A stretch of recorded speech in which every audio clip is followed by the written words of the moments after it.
Assalomu alaykum, aziz kuzatuvchilar. Bugun har birimiz o'zimizga bir savol beraylik. Biz payg'ambarimiz Muhammad Mustafa sollallohu alayhi va sallamga loyiq ummat bo'la olyapmizmi? Bu savol har bir mo'min qalbini o'yga solishi kerak. U zot islomni yoyish yo'lida qanday mashaqqatlar chekkanlarini eslaylik.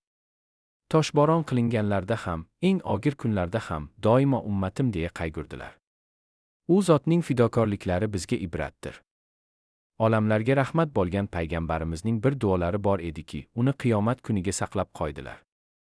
Bu duo biz ummatlari uchun shafoat bo'lishini umid qilib qilingan.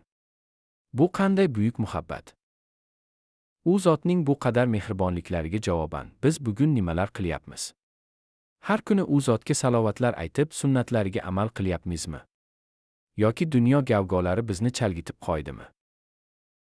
Keling, bir lahza to'xtab, o'zimizni tahlil qilaylik. Payg'ambarimizga loyiq ummat bo'lish uchun harakat qilyapmizmi?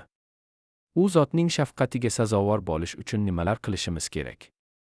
Salovat aytishni va sunnatga amal qilishni unutmang.